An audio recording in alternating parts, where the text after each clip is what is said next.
Saludos. Titulamos este vídeo Tierra cóncava. Tao, Lao Tse lo sabía.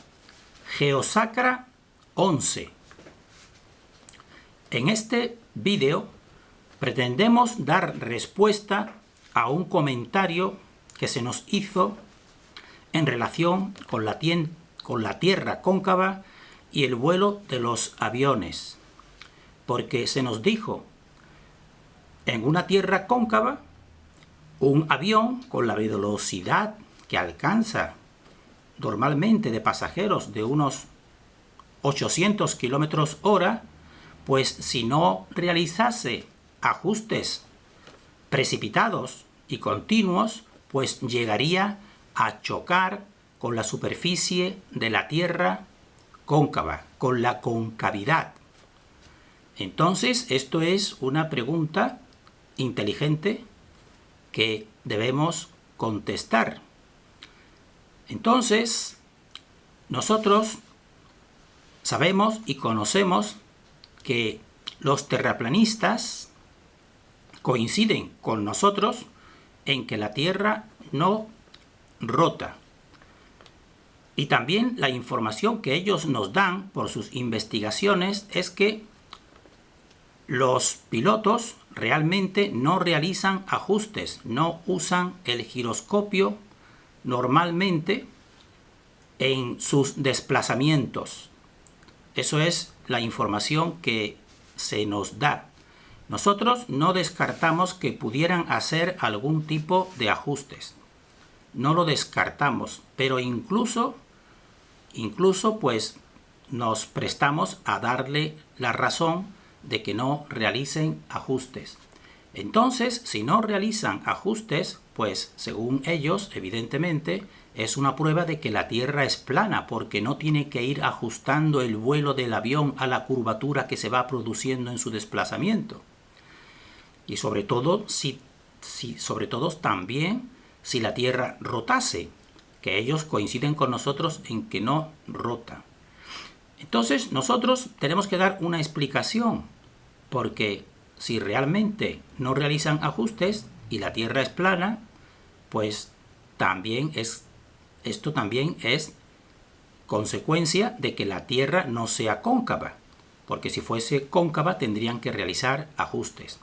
Entonces nosotros vamos a ponernos en el caso hipotético más contrario a nuestra teoría cóncava, de que no lleguen, sin descartar que pudieran realizar ajustes, nos ponemos en el caso más opuesto, que no realicen ajustes. Y vamos a ver esto cómo sería comprensible o cuál sería la explicación en una Tierra cóncava que los aviones no realicen ajustes. Entonces, primeramente tenemos que descartar, porque para realizar estos ajustes, si la Tierra al mismo tiempo también está rotando, pues entonces es doblemente ajustes, vamos a decirlo de esta manera. Pero nosotros vamos a descartar, aunque hemos hecho una serie de vídeos en que tratamos este tema, precisamente, de que es muy claro y muy patente para nosotros que la Tierra no rota, pero para que no sea únicamente nuestra, explicación o investigación, nos vamos a remitir a otro investigador, que es Marshall Hall, que nos explica en su libro que estamos viendo, para descartar también como un impedimento al desplazamiento, pues que la Tierra no rota. Entonces, en su libro que la Tierra no está moviéndose, que en la parte inferior estamos viendo una portada de ese libro, pues él nos da el pensamiento de que los cálculos para el programa espacial están basados en una Tierra que no está en movimiento. Y también que todos los cálculos que describen los eclipses, pues también están basados en una Tierra en no movimiento.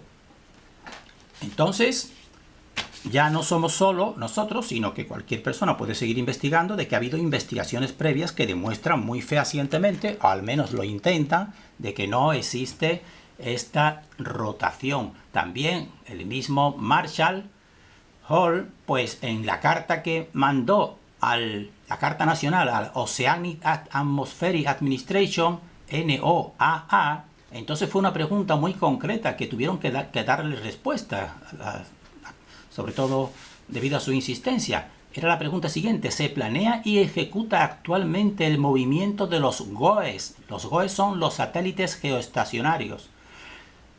¿Se ejecutan en base a una tierra fija o a una tierra rotante? Entonces, pues la respuesta lacónica pero clara fue con respecto a una tierra fija, es decir, que a una tierra que no rota. Pero nosotros ahora, desde nuestra investigación, y no solo nuestra, sino incluso de los terraplanistas, pues sabemos que incluso esta información hablándonos de los satélites geoestacionarios, pues hay que ponerla, dijéramos, en cuestionamiento, porque se cuestiona incluso la existencia de estos, bueno, la existencia no, sino dijéramos la funcionalidad, incluso la existencia real de su funcionalidad en la Tierra plana y la Tierra cóncava. Pero destacamos que ellos mismos, el NOAA, pues la respuesta suya fue con respecto a una Tierra que no rota. Entonces esto pues nos quita, dijéramos así, pues nos quita complicación en lo que estamos tratando de el movimiento de ajuste o no ajuste, en una tierra cóncava, Entonces, para entender la explicación que vamos a dar, precisamos del hemisferio izquierdo, pero incluso más del hemisferio derecho, del concepto que nosotros vamos a ir profundizando en el éter, el aéter o el éter, porque aquí es donde está realmente toda la explicación. Pero entonces tenemos que especificar qué tipo de éter es el nuestro, que se emitiría desde el centro del domo, desde la esfera celestial. Ahí estaría la emisión de ese éter que ya hemos dicho que sustituiría a la gravedad. Entonces necesitamos, y no sabemos si lo conseguiremos, por lo menos nosotros hacemos ese intento para entender este tipo de éter que da explicación de que no tengan que hacerse esos reajustes. Entonces en este cartel que tenemos estamos viendo lo que se llama un BDIS. Los BDIS son los más antiguos de la antigua Mongolia y de la antigua China. Todavía la arqueología oficial pues no sabe muy bien realmente ni el uso ni la función. Para nosotros son la expresión del verdadero conocimiento, de la verdadera sabiduría que ha habido en esta humanidad. Entonces ese BDIS, el centro que está hueco, pues nos estaría reflejando precisamente el centro emisor de este éter. Entonces, esta filosofía profunda, sobre todo del taoísmo, pues nos conduce, sin decírnoslo, pues nos está conduciendo a la tierra cóncava. Entonces tendremos que profundizar en este sentido taoísta de la sabiduría china y decir que, sobre todo, principal representante, Lao Tse, pues en su obra el Tao Te Ching, pues es donde nos refleja toda su filosofía. Entonces, se atribuye en un principio al siglo VI antes de Cristo. Entonces, para nosotros este es el mayor pensador que ha tenido la humanidad, porque utiliza los dos hemisferios y sobre todo con preponderancia incluso el hemisferio derecho. De ahí que sus sentencias o su pensamiento pues es, dijéramos así, es extraño para lo que se nos ha estado inculcando, es extraño. Entonces para nosotros es el mayor pensador, Lao Tse, y del mismo relevancia o del mismo estilo o la misma profundidad, pues es unas sentencias de Jesús el Cristo, Jesús de Nazaret, mejor dicho, y también de Sócrates, porque usando palabras simples y sencillas, pues profundizan en la auténtica verdad. Pues entonces tenemos que decir que el taoísmo que nos expresa Lao Tse en sus sentencias, pues una de ellas que traemos aquí a colación para también entender el éter y entender esta realidad es decir que el Tao, que entonces este Tao en nuestra Tierra cóncava, pues sería la emisión del centro de la esfera celestial. Nos dice, el Tao engendró la unidad de origen a las dos facetas. Estas dos facetas, en lo que nosotros estamos tratando, pues serían la faceta masculina y femenina, o también semejante o equivalente sería la convexidad del domo y la concavidad de la superficie terrestre. Entonces nos dicen, estas dos facetas dieron lugar a la tríada, y la tríada produjo los 10.000 seres, y estamos viendo en la parte inferior el yin y el yang.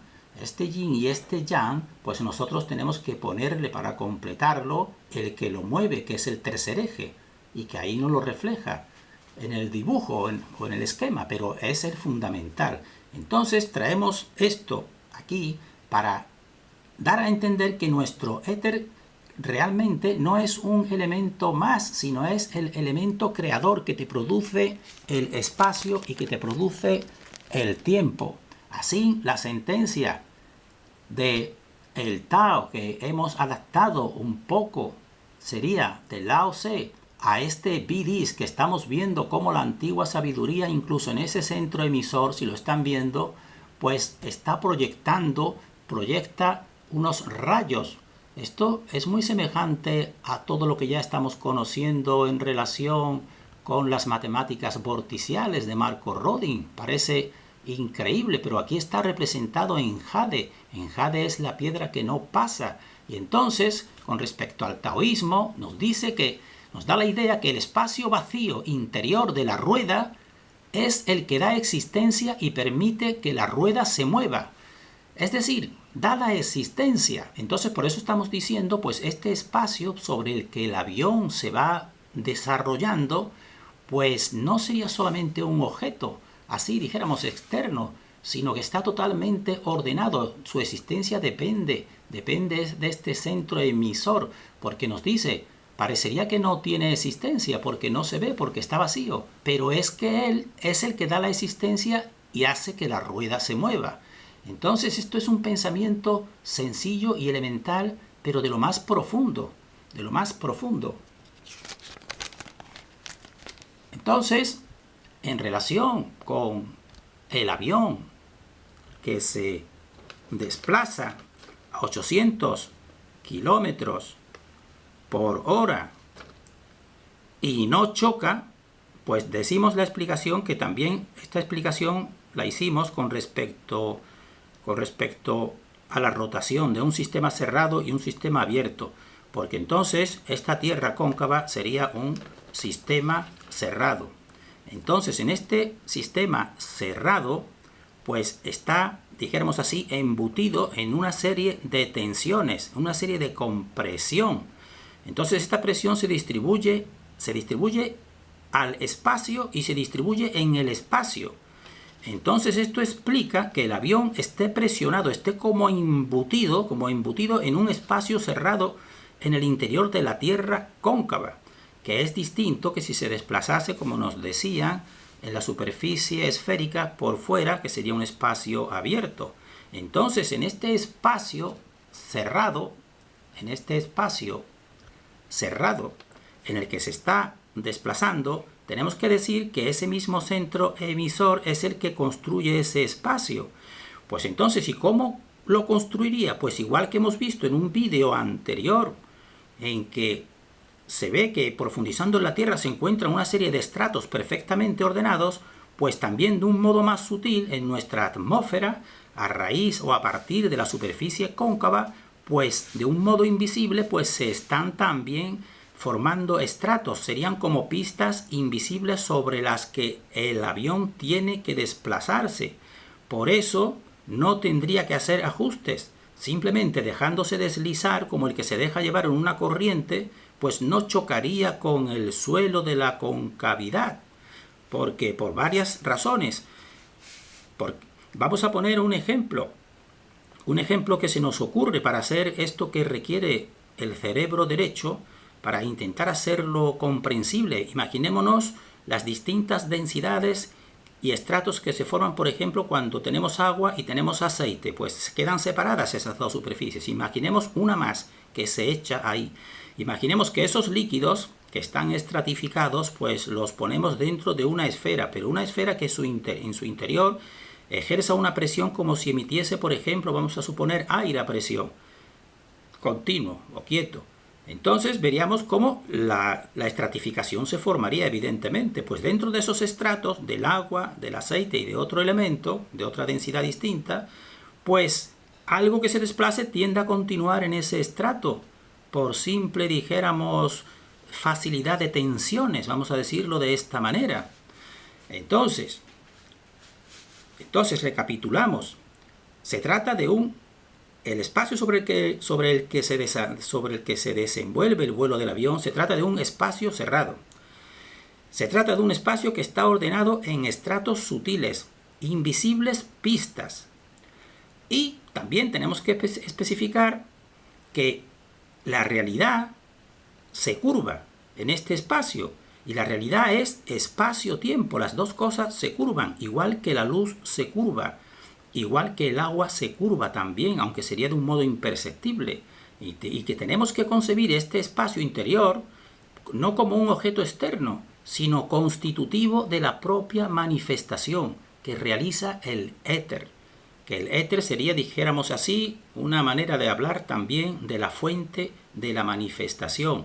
Por eso, realmente, está totalmente ordenado y de un modo muy sabio que, dijéramos así, que se nos hace fácil el desenvolvimiento dentro de esta ordenación establecida por, dijéramos, el éter o la fuente, como cada cual quiera llamarle.